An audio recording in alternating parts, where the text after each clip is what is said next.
नमस्कार दोस्तों, आज आप लोग का A-Z क्लास में बहुत बहुत स्वागत है। आज की वीडियो में हम लोग देखेंगे कि अभाज्य संख्या क्या है, यानी प्राइम नंबर क्या है। तो ऐसी संख्या है जो स्वयं और एक से विभाजित हो, उसी को बोला जाता है अभाज्य संख्या। अभाज्य संख्या किसे कहा जाता है? ऐसी संख्याएं जो स्वयं और एक से विभाजित हो, उसी को कहा जाता है अभाज्य संख्या। जैसे में है इसका एग्जाम्पल 2, 3, 5, 7, 11, 13, 17, 19, 23, ऐसा ही लगातार तक जाएगा। कहाँ तक? अनंत तक। अगर आपसे पूछ दिया जाए कि सबसे छोटी अभाज्य संख्या कितना होगा, तो इसका आंसर होगा 2।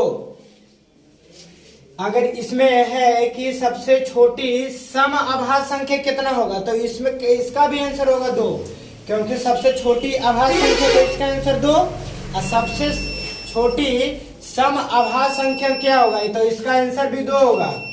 अगर देखिए सबसे बड़ी अभाज्य संख्या क्या होगा, तो सबसे बड़ी अभाज्य संख्या हम लोग ज्ञात नहीं कर सकते।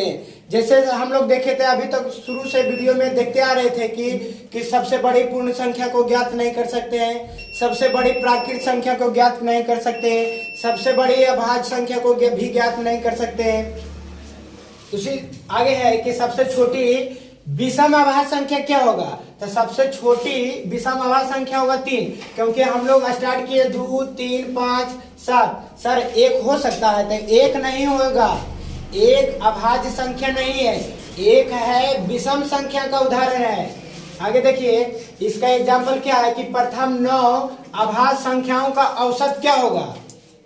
प्रथम 9 अभाज्य संख्याओं का औसत क्या होगा, तो औसत बराबर होता है फॉर्मूला क्या, योगफल बटे संख्या। औसत बराबर फॉर्मूला होता है योगफल बटे संख्या। तो इसका एग्जाम्पल देखते हैं, जैसे 2, 3, 5, 7, 11, 13, 17, 19, 23। कब से बोल रहा है कि प्रथम 9 अभाज्य संख्या, तो 9 को गिनते हैं, 1, 2, 3, 4, 5, 6, 7, 8, 9 सबको जोड़ेंगे 23 तक, तो आएगा 100। अब पूरा संख्या कितना है, 9 को है, तो 9 से भाग देना पड़ेगा। क्योंकि 9 से इसलिए भाग देना पड़ेगा क्योंकि संख्या बोल रहा है, औसत बराबर होता है योगफल बटे संख्या। तो संख्या कितना है इसमें, 9, तो 9 से इसलिए भाग किए, तो 100 से 100 बटा 9 भागा देंगे तो कितना आएगा, 11.1/9। आगे देखते हैं कि भाज्य संख्या क्या है। भाज्य संख्या क्या है, तो ऐसी संख्या जो स्वयं और एक के अलावे किसी संख्या से विभाजित हो जाए। वैसी संख्याएं जो स्वयं और एक के अलावे किसी संख्या से विभाजित हो जाए, उसी को बोलते हैं भाज्य संख्याएं। अभाज्य संख्या में क्या देखे थे, वैसी संख्याएं जो स्वयं और एक से विभाजित हो और किसी से दूसरे से नहीं हो, उसे क्या बोलते थे, अभाज्य संख्या।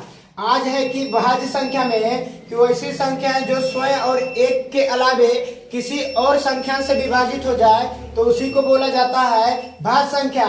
जैसे 4, 6, 8, 9, 10 से लेकर के जाएगा अनंत तक। आगे देखिए कि सबसे छोटी भाज्य संख्या क्या होगा, सबसे छोटी भाज्य संख्या क्या होगा, तो इसका आंसर है 4। इसमें क्या आता है, सबसे छोटी अभाज्य संख्या क्या होगा, तो इसका आंसर है 2, क्योंकि भाज्य संख्या होगा 4 से स्टार्ट। आगे देखिए कि सबसे बड़ी भाज्य संख्या क्या होगा, तो सबसे बड़ी भाज्य संख्याओं को भी ज्ञात नहीं कर सकते, ज्ञात नहीं कर सकते हैं। हर चीज में हो, पूर्ण संख्या में भी ज्ञात नहीं सकते, प्राकृत संख्या में भी ज्ञात नहीं कर सकते, और अभाज्य संख्या में भी ज्ञात नहीं कर सकते सबसे बड़ी संख्या। भाज्य संख्या में सबसे बड़ी भाज्य संख्या को भी ज्ञात नहीं कर सकते। इसका क्वेश्चन एगो पूछता है बहुत बढ़िया कि सबसे छोटी भाज्य संख्या और सबसे छोटी अभाज्य संख्या का एलसीएम क्या होगा। तो हमने बताया कि सबसे छोटी भाज्य संख्या कितना होता है, 4। कितना, सबसे छोटी भाज्य संख्या 4, और सबसे छोटी अभाज्य संख्या कितना होता है, तो देखो कि सबसे छोटी अभाज्य संख्या 2, यानी 4 और 2 का एलसीएम निकालेंगे तो कितना आएगा, 4। इसका आंसर होगा 4। ठीक है, आज के लिए यहीं तक, बाकी हम लोग पिछले क्लास में मिलेंगे।